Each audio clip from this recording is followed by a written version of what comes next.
नमस्कार, मैं हूं मीनाक्षी गुप्ता और आप देख रहे हैं नेक्स्ट 9 लाइव और स्वागत है आपका हमारे इस खास कार्यक्रम में। बॉलीवुड की वैसे तो कई प्रेम कहानियां ऐसी हैं जो आज भी सुर्खियां बटोरती हैं, लेकिन इन सब में बेहद ही दिलचस्प है अमिताभ और रेखा की प्रेम कहानी, जिसे लेकर फैंस आज भी उतना ही उत्साहित रहते हैं और उन दोनों की जोड़ी को देखने के लिए फैंस उसी तरह से आज भी बेकरार रहते हैं जिस तरह से वो उस जमाने में रहा करते थे।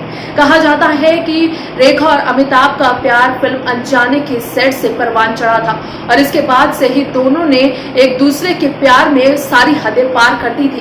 रेखा और अमिताभ ने साथ में आखिरी फिल्म सिलसिला की थी। कहा तो ये भी जाता है कि आज भी रेखा अमिताभ के नाम का सिंदूर लगाती है। इसी बीच रेखा और अमिताभ से जुड़ी कई किस्से और कहानियां अक्सर ही खबरों में बने रहते हैं, लेकिन आज हम आपको हमारी इस रिपोर्ट में बताएंगे कि रेखा के उस इंटरव्यू के बारे में जिसमें उन्होंने अमिताभ से जुड़ा एक बेहद ही चौंकाने वाला खुलासा किया था, या यूं कहें कि अमिताभ पर उन्होंने एक बेहद ही चौंकाने वाला बयान दिया था। क्या है रेखा का वो बयान, हमारी इस खास रिपोर्ट में देखिए।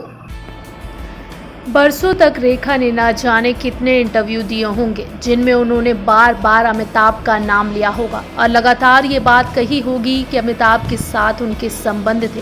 शायद इनमें से तमाम इंटरव्यू अब लाइब्रेरियों और पुरानी फिल्मी पत्रिकाओं के गट्ठर में धूल खा रहे होंगे, लेकिन 2004 में दिए एक इंटरव्यू में उनका एक इंटरव्यू कुछ खास वजहों से याद रखा जाएगा।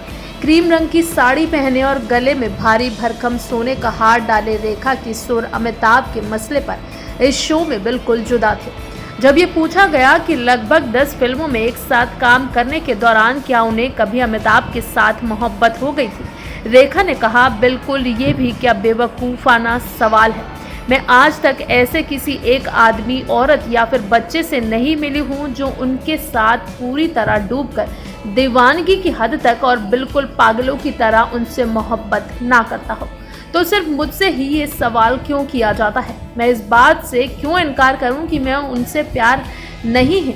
बिल्कुल है, दुनिया भर का प्यार आप ले लीजिए, कुछ और भी जोड़ लीजिए, उतना मैं उनसे प्यार करती हूँ। इतना इशारा देने के बावजूद आगे इसी इंटरव्यू में रेखा ने सबको हैरान करते हुए अमिताभ के साथ कभी भी किसी रिश्ते में होने से साफ इनकार कर दिया। उन्होंने कहा, आप सच जानना चाहते हैं, ये सुर्खियां हैं, ठीक है, मेरा कभी भी उनके साथ कोई निजी संबंध नहीं था, यही सच है, कभी भी नहीं। तमाम तरह की अटकलों और विवादों में कोई सच्चाई नहीं थी। ऐसा लगता था कि रेखा ने बड़ी सावधानी के साथ जैसे इस मुद्दे से जुड़े हर जवाब रटे हुए थे। उन्होंने तो बातचीत के दौरान पूरी कहानी ही घुमा दी। उन्होंने ये मान लिया कि वो अमिताभ से आकर्षित थी, उन्हें प्यार करती थी, लेकिन ये प्यार किसी प्रेमिका का प्यार नहीं था, बल्कि एक फैन की मोहब्बत थी। शो के आखिर में रेखा ने बड़ी खूबसूरती से सिलसिला का मशहूर गाना ये कहाँ आ गए हम यूं ही साथ चलते चलते गुनगुनाया और एक बार फिर कहा कि वो अमिताभ से मोहब्बत जरूर करती थी, लेकिन उन दोनों के बीच कभी कोई रिश्ता नहीं रहा। ये रेखा का बिल्कुल नया रूप था। इससे पहले के इंटरव्यू में उन्होंने हमेशा खुद को घायल प्रेमी की तरह पेश किया था, लेकिन अब वो बड़े ही आला दर्जे की मोहब्बत का जिक्र कर रही थी। रेखा का ये मीरा सरी का अवतार किसी के गले नहीं उतर रहा था। रेखा का ये इंटरव्यू ठीक वैसा ही था जैसे अमिताभ ने 1998 में दिया था। इस इंटरव्यू में अमिताभ ने पहली बार रेखा के साथ अपने कथित संबंधों पर खुलकर बात की थी। जब रेखा से पूछा गया कि एक बात तो जो किसी वायरस की तरह हर दूसरे साल सामने आती है, वो है आपका और रेखा का कथित प्रेम संबंध। ऐसा क्यों होता है और लोग ऐसी बातें उछालते हैं? इस पर वहीं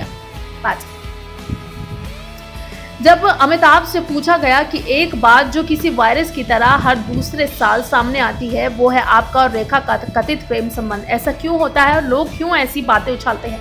ये उन लोगों से पूछिए जो ये जानबूझकर उछालते हैं। जब उनसे पूछा गया कौन ये बातें पैदा करता है, तो अमिताभ ने कहा, मीडिया। फिर अमिताभ से पूछा गया, आपको लगता है कि ये सिर्फ मीडिया की देन है? तो इस पर अमिताभ कहते हैं, देखिए, अगर कोई और है तो मुझे इसका पता चलना चाहिए। फिर उनसे सवाल किया जाता है कि क्या आप दोनों कभी एक दूसरे से मिले? इस पर अमिताभ कहते हैं, वो मेरी साथी कलाकार थी, मेरी कोई स्टार थी, और जब हम साथ काम करते हैं तो जाहिर है कि हम मिलेंगे भी।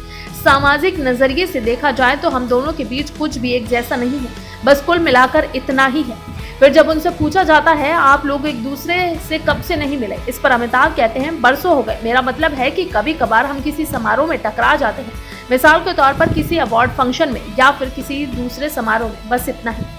फिर जब अमिताभ से पूछा जाता है लेकिन जब से आप लोगों ने साथ काम करना बंद किया तब से आप लोगों के बीच कोई बातचीत नहीं हुई, इस पर अमिताभ कहते हैं नहीं, हमने तो बरसों से साथ काम ही नहीं किया। अमिताभ से पूछा जाता है क्या आपको ये अफवाहें परेशान नहीं करती, इस पर अमिताभ कहते हैं नहीं, मैंने इन आरोपों का सामना बहुत किया है, लेकिन सच कहूं तो हाल में लगे कुछ आरोप बेहुदा किस्म के थे। कुछ ने दावा किया कि मैं उनके साथ उनके घर में रहने लगा हूं या फिर वो मेरे घर रहने के लिए आ गई है, और कुछ लोगों का दावा था कि उनके पास उस घर की तस्वीरें भी थी जहां मैंने उन्हें रखा था।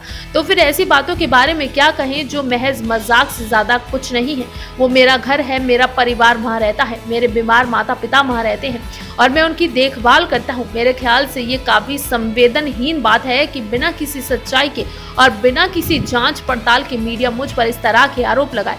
मैं उन लोगों से पूछना चाहता हूं कि क्या उन लोगों ने कभी मुझे उस महिला के साथ कुछ भी गलत करते हुए या कुछ अनैतिक करते हुए वाकई में देखा है। मैं उनसे पूछना चाहता हूं कि आप बताइए, आपने हम दोनों को साथ में कब देखा था, आपको इस तरह की बातें करने का इशारा कैसे मिला। वो महिला जिसकी बात हो रही थी और अमिताभ बच्चन दोनों के सुर आखिरकार मिल ही गए थे।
फिलहाल के लिए इस कार्यक्रम में बस इतना ही। बाकी देश और दुनिया से जुड़ी ताजी तमाम अपडेट्स के लिए आप जुड़े रहिए नेक्स्ट 9 लाइव के साथ। और अगर आपको हमारा ये वीडियो पसंद आया है तो इसे लाइक शेयर एंड कमेंट जरूर करें। साथ ही साथ हमारे चैनल नेक्स्ट 9 लाइव को भी जरूर सब्सक्राइब करें।